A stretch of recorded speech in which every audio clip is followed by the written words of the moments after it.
guys, my name's Emma and let's talk spooky stuff. So today I have a little treat for you guys. I have actually read a book that has a film, and a film that you may have seen, which is The Girl with All the Gifts. Here's the book right here. 460 pages, I believe, because every time I looked at it, I looked how many pages it had.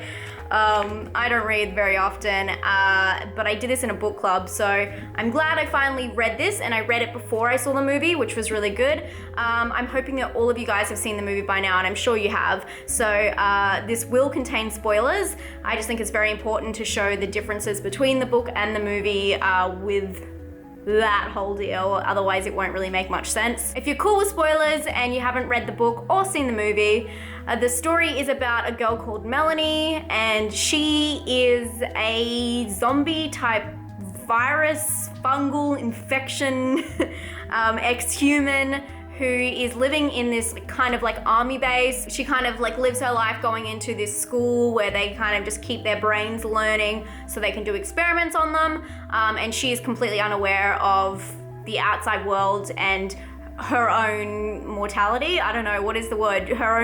What she actually is.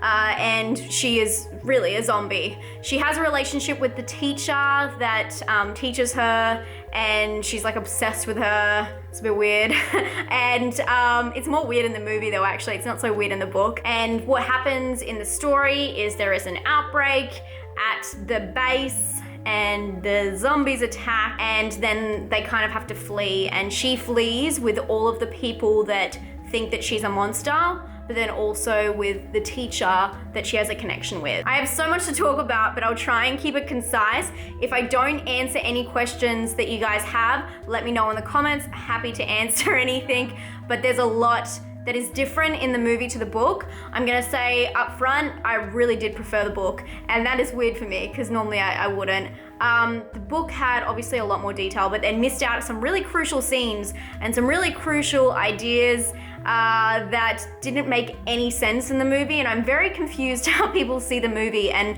understand what's going on. But I guess it's one of those hard things that if you didn't read the book and you had no idea about that kind of side of things, the movie might make sense. I'm not sure if that makes sense. The biggest difference is in the book, there's these things called junkers, and they are actually the things that cause the outbreak in the base. And these ones are kind of like harvesting zombies and using them as their own like army. And they're the things that are kind of after the people who escape the whole time, so the main crew. Another big thing is the Sergeant Parks, I believe his name is, and the teacher. They actually have a relationship in the book, which is quite different. They have a sex scene. Not really, they just kind of take their pants off and then it kind of cuts, but you get me. And also it does refer to it being in the future. So that was a huge theme in this book. They mentioned talking about music, like the Beatles and stuff like that, and how that's like so old school, and like their parents of their parents or something heard about it. Really drive it home that it is so far in the future, where in the movie they don't mention the time at all. Like you have no idea. The movie also missed some of my favorite parts of the book that made it all kind of make sense. The book had a few more scenes about the zombies and made them more realistic, more humanish. In the movie and in the book, there's a scene where one of the zombies is pushing the pram. There was an additional scene in the book. Do I call that? Additional chapter in the book, where there is an old man who's a zombie, and he's looking through photos while the sun's setting in his like house.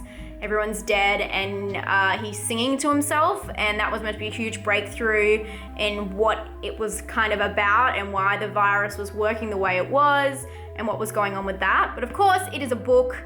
It's gonna take a lot longer to read. Things are gonna be cut out. I understand that. It just felt like the movie moved so fast that you had no idea really why the characters were kind of sent together and what it all meant in the end. I felt like it was just going through the motions really, really quickly. In the movie, you kind of saw her in the school, and then there was a zombie outbreak out of nowhere, and you had no idea why it happened. You had no idea, like, as it was happening, they didn't even show you, like, that the zombie broke through. You didn't understand how evil the, the scientist lady, Glenn Close, actually was. And I thought these were all really significant parts to make the story make sense. And that's why I say that the relationship between Melanie and the teacher was a little bit weird in the movie. She seemed a little bit psychotic. And I think that that was weird because you didn't really get that sense of relationship more. I thought it'd been really good if they made the start a lot longer. You kind of got into it, you kind of saw a few days of school, then a few days. They had this shower thing they used to do, which was really weird, and the other kids started dying, and you kind of got a feel for it, but you didn't get a real feel of how little Melanie actually knew about the outside, and I think that that would have really helped progress the characters. And I think that they should have just kept the ending a little bit shorter. Maybe they just went out and then, kind of got caught and that was the end. The ending of the movie and the book is quite the same. The release of the pods, which I really like. I really love that story at the end, especially in the book when she says, why does it have to be your world? It should be our world, which if you haven't read or seen the movie, she is referring to these pods. I know this is gonna sound really crazy, that kind of hold the airborne virus, and she releases them in the end, which is meant to be like a symbolic gesture for her saying why this is the way things are now. We're all zombies, you're humans, we just need to cross over, and this is not your Earth anymore. And I loved that the way the book ended with that. I thought that was so clever. The movie though, I do have a couple of things to say about the movie. I was very, very shocked at the production level. I don't know why, it just seemed very weird, and I think the makeup and the lack of special effects, which I'm not a fan of special effects anyway, but it just was a bit weird for our time. It just didn't look modern, it looked quite cheap, and it might be down to the special effects makeup, because it was like a fungal virus, so they had weird makeup instead of real zombie makeup. It just didn't look realistic to me. And I thought that the kid was really good who played Melanie, but I think that it was the makeup and the sets that really confused me. It was very old school. You could tell it was all built sets, and it just didn't look very realistic. The weird thing is that the movie went for nearly 2 hours, and I still felt like it was short. I felt like it missed too much crucial activities and had just things that didn't really make sense in there, like Melanie walking throughout this house when you had no real scope who she was and why it was a big deal to her to be outside.